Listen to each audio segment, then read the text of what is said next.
وعن حكيم بن حزام قال سألت رسول الله صلى الله عليه وسلم فأعطاني ثم سألته فأعطاني ثم قال لي يا حكيم إن هذا المال خضر حلو ومن أخذه بسخاوة نفس بورك له فيه ومن أخذه بإشراف نفس لم يبارك له فيه وكان كالذي يأكل ولا يشبع واليد العليا خير من اليد السفلى. قال حكيم فقلت يا رسول الله والذي بعثك بالحق لا أرزو أحدا بعدك شيئا حتى أفارق الدنيا. متفق علیہ. حضرت حکیم ابن حزام سے روایت ہے، انہوں نے کہا کہ میں نے رسول اللہ صلی اللہ علیہ وسلم سے مانگا تو آپ نے عطا فرمایا، پھر میں نے مانگا پھر آپ نے عطا فرمایا، اور پھر مجھ سے سرکار نے فرمایا کہ اے حکیم یہ مال یہ ہرا بھرا اور شیریں ہے. کیا مطلب ہے؟ یہ دنیا کا جو مال ہے یہ بڑا رونق معلوم ہوتا ہے، جیسے ہری بھری چیز دیکھنے میں مزہ آتا ہے، اس کو آنکھوں کو بھلا معلوم ہوتا ہے اور کھانے میں بڑا لذیذ ہوتا ہے. بلبل فمن اخذہ بسخاوت نفس بوری کر، یہ عام آدمی کی جو ایک سوچ ہوتی ہے اس کے مطابق سرکار نے فرمایا کہ نہاذ المال خضر بلبل. تو جو شخص دل کی قناعت کے ساتھ، سخاوت کے ساتھ، قناعت کے ساتھ اسے لے تو اسے اس میں برکت دی جاتی ہے، برکت اسے ہوتی ہے. اور جو دل کی طمع اور لالچ کے ساتھ اسے لے تو اس میں اسے برکت نہیں ہوتی. اشراف نفس مراد حرص اور طمع. وکان کالذی، اور یہ اس شخص کی طرح ہوتا ہے جو کھاتا ہے اور آسودہ نہیں ہوتا. کھا کر بھی آسودہ نہیں ہوتا ہے، تو یہ مال پا کر کے بھی اور اس کو برکت نہیں ملتی اس میں، جیسے آتا ہے ویسے چلا جاتا ہے. پھر فرمایا کہ والید العلیا خیر من الید السفلی، اور اوپر والا ہاتھ نیچے والے ہاتھ سے بہتر ہے. اوپر والا ہاتھ، اس سے کیا مراد ہے؟ اس کے دو معنی بتائے جاتے ہیں. ایک تو یہ اوپر والا یعنی دینے والا ہاتھ ہے، اور نیچے والا ہاتھ یعنی لینے والا ہاتھ، مانگنے والے کا ہاتھ. تو دینے والے کا ہاتھ یہ مانگنے والے کے ہاتھ سے بہتر ہے.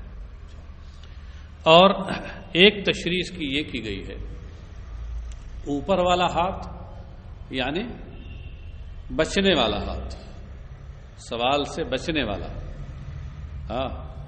یہ اوپر والا ہے. کیونکہ جو سوال سے مانگنے سے بچتا ہے تو اس کا ہاتھ نیچے نہیں آتا اس طرح. اور نیچے والے ہاتھ سے مراد مانگنے والا ہاتھ. یہ دو تشریح اس کی گئی ہیں، جیسا کہ خود آگے حدیث میں آ رہے ہیں. اچھا صاحب. قال حکیم، تو حکیم نے کہا فقلت یا رسول اللہ، حضرت حکیم نے کہا کہ میں نے عرض کی یا رسول اللہ، اس ذات کی قسم جس نے آپ کو حق کے ساتھ بھیجا، اب میں آپ کے بعد کسی سے کوئی چیز نہیں مانگوں گا. لا ارزو، لا ارزو کا معنی یہاں معنی مرادی ہے لا اسألو. ویسے رضا یرزو کا معنی لغوی معنی ہوتا ہے نقص ینقص، کم کرنا. تو اب لغت کے اعتبار سے اس کا معنی یہ ہوگا کہ میں آپ کے بعد اب کسی کی کوئی چیز کم نہیں کروں گا، کہ اس سے مانگ کر لے لوں اور اس کی چیز کم کر دوں، یہ نہیں کروں گا. تو بطور کنایا اس سے مراد، لا ارزو سے مراد لا اسلو. کنایا کا مطلب کیا ہوتا ہے کہ لفظ بول کر اس کا معنی حقیقی نہ مراد ہو بلکہ لازم معنی مراد ہو. معنی حقیقی اور معنی مجازی کے درمیان لزوم کا علاقہ. اور وہاں صورت حال ایسی ہو کہ معنی حقیقی کو مراد لینا بھی جائز ہو اور ممکن ہو. یہاں ہے جائز، ممکن ہے، آپ معنی حقیقی مراد لے سکتے ہیں، اس لیے کنایا ہے. اور اگر معنی حقیقی کو مراد لینا جائز نہ ہوتا تو یہ کنایا نہیں ہوتا، مجاز مرسل ہو جاتا۔ یا رسول اللہ، اس ذات کی قسم جس نے آپ کو حق کے ساتھ بھیجا، میں آپ کے بعد کسی سے اب کوئی چیز نہ مانگوں گا حتی وفارق الدنیا، یہاں تک کہ دنیا چھوڑ دوں، دنیا سے جاتے وقت اپنی موت تک اب میں کسی سے کوئی چیز نہیں مانگوں گا آپ کے بعد۔ ہاں ہاں، وفارق الدنیا کا مطلب کیا ہوا؟ حتی ارتحل من الدنیا، اے حتی اتوفى، حتی اتوفى، وحتى اموت، متفق علیہ۔ وعن ابن عمر ان رسول الله صلى الله عليه وسلم قال وهو على المنبر وهو يذكر الصدقة والتعفف عن المسألة اليد العليا خير من اليد السفلى واليد العليا هي المنفقة والسفلى هي السائلة، متفق علیہ۔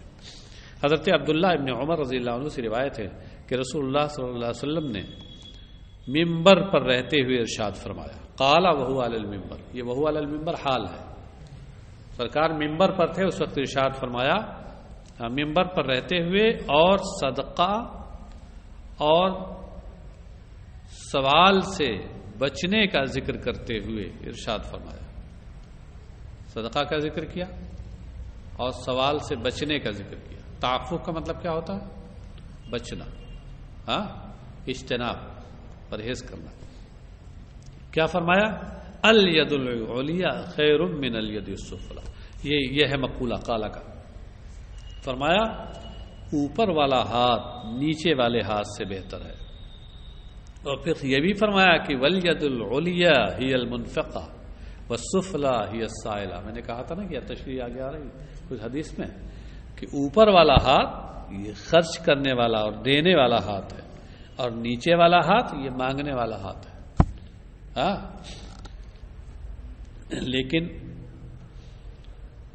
ایک روایت میں یہاں یوں عبارت ہے، یہ تو متفق علیہ ہے، اس کا مطلب امام بخاری اور مسلم دونوں نے حضرت عبداللہ ابن عمر سے اس کو روایت کیا، لیکن امام نسائی کی روایت میں یوں ہے کہ والید العلیٰ ہی المتعففہ والسفلی ہی السائلہ، کہ اوپر والا ہاتھ یہ بچنے والا ہاتھ ہے جو سوال مانگنے سے بچے، ہاں، اور نیچے والا ہاتھ یہ مانگنے والا ہاتھ ہے۔ میں نے کہا تھا نا کہ دو تشریح کی گئی اور دونوں تشریح حدیث کی روشنی میں ہے، لیکن یہ تشریح پہ جو یہاں مذکور ہے یہ زیادہ راجح ہے، ہاں، کیونکہ شیخین کی حدیث سے ہو رہی ہے۔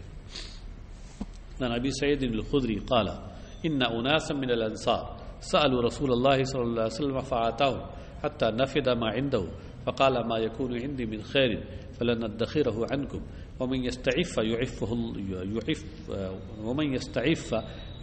الله ومن يستغني يغنه الله ومن يتصبر يصبره الله وما أعطي أحد عطاء هو خير وأوسع من الصبر، متفق علیہ۔ حضرت ابو سعید خدری سے روایت ہے، انہوں نے کہا کہ انصار میں سے کچھ لوگوں نے رسول اللہ صلی اللہ علیہ وسلم سے کچھ مانگا تو سرکار نے انہیں دیا، یہاں تک کہ سرکار کے پاس جو کچھ تھا سب ختم ہو گیا، یعنی جو مال اس وقت تھا سب ختم ہو گیا، سرکار رکھتے بھی نہیں تھے اپنے پاس، ادھر آیا ادھر دیا۔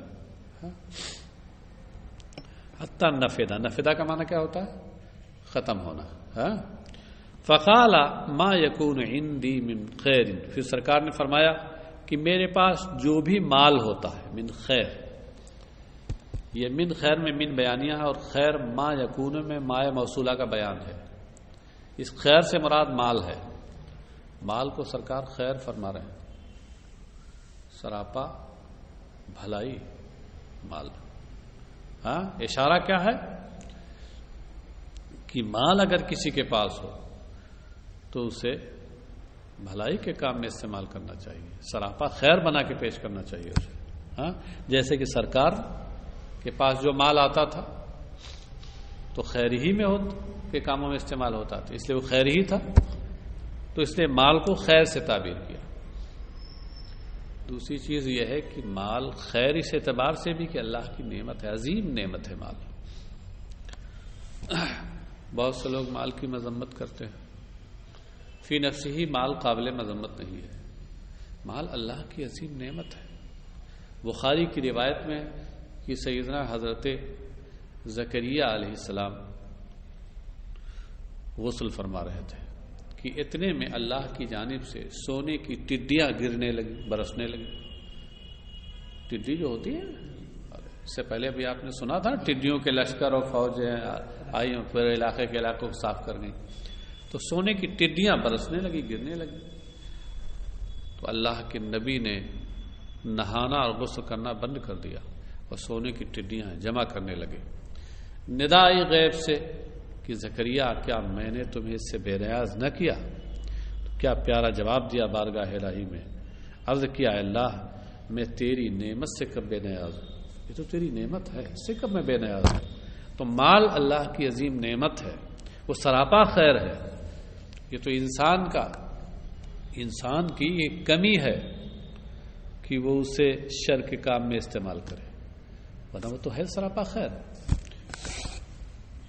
اچھا صاحب، تو سرکار نے فرمایا کہ میرے پاس جو بھی مال ہوتا ہے فلن ندخرہ عنکم، تو ہرگز میں اسے تم لوگوں سے روک کر کے اپنے پاس جمع نہیں رکھوں گا، یعنی لن ادخرہ مانعا عنکم، تم سے روک کر کے اپنے پاس میں اسے ذخیرہ نہیں کروں گا، جمع نہیں کروں گا۔ وَمَن يَسْتَعِفَّ، پھر اس کے بعد سرکار نے فرمایا مَن يَسْتَعِفَّ يُعِفَّهُ اللَّهُ، اور جو سوال سے بچنا چاہتا ہے اللہ اسے سوال سے بچاتا ہے۔ عفت کا معنی بچنا، حفاظت کرنا۔ استعف بچنا، بچنے کی گزارش کرنا، طلب کرنا۔ باب استفال کی خاصیت طلب ماخذ ہے نا، اور ماخذ اس کا کیا ہے؟ عفت۔ تو جو شخص سوال سے بچنا چاہتا ہے اللہ اسے سوال سے بچاتا ہے۔ یعفا یہ باب افعال سے ہے۔ وَمَن يَسْتَغْنِ يُغْنِهِ اللَّهُ، اور جو بے نیاز اور جو اللہ سے غنا کا طالب ہوتا ہے اللہ اسے غنی بناتا ہے۔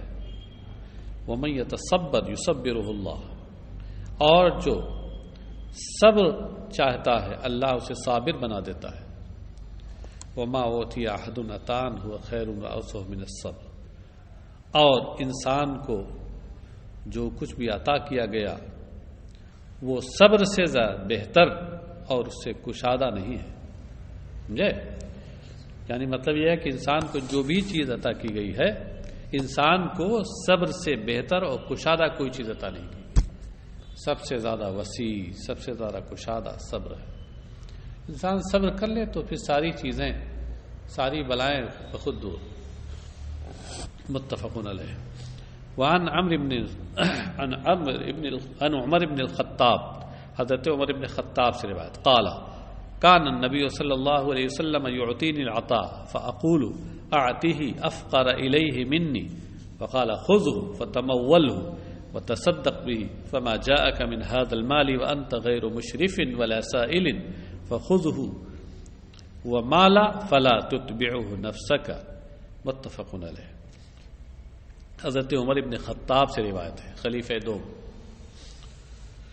کہتے ہیں کہ نبی اکرم صلی اللہ علیہ وسلم مجھے عطا فرمایا کرتے تھے، داد و دہش مجھے دیتے تھے، تو میں عرض کرتا آتِهِ أَفْقَرَ إِلَيْهِ مِنِّي، حضور اسے دے دیجئے جو مجھ سے کہیں زیادہ اس کا محتاج ہے۔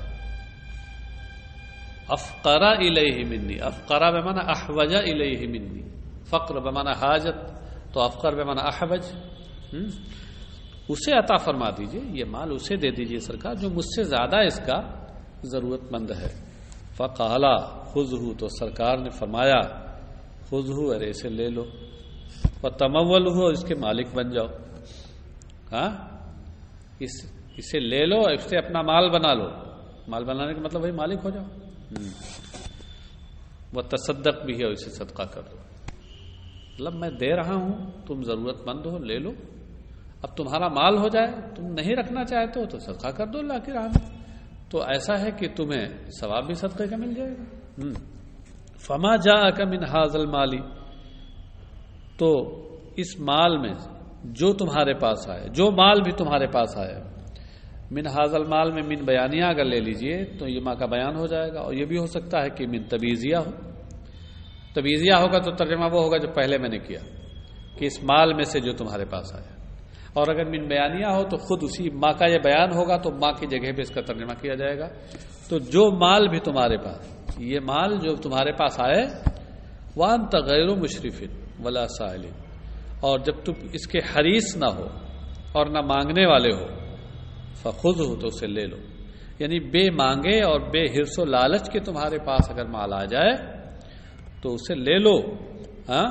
وَمَا لَا فَلَا تُتْبِعُهُ نَفْسَكَ، اور جو اس طریقے پہ نہ آئے تو تم اپنی جان کو اس کے پیچھے نہ لگاؤ، اپنے آپ کو اس کے پیچھے نہ لگاؤ. اس میں سرکار وہی فرما رہے ہیں جو ہمارے صوفیہ کرام بزرگان دین فرماتے ہیں. وہ کہتے ہیں کہ جمع نہ کر، طمع نہ کر اور منع نہ کر. جو آ جائے تو اس کو پھر یہ نہیں کہ جمع رکھو، راہ خیر میں خرچ کرتے رہو. اور طمع نہ کرو، حرص و لالچ نہ کرو کہ اب مانگو لوگوں سے. بے مانگے اور بے سوال کیے اگر کوئی دے رہا ہے تو پھر منع نہ کرو. جمع نہ کر، طمع نہ کر، منع نہ کر. سمجھے؟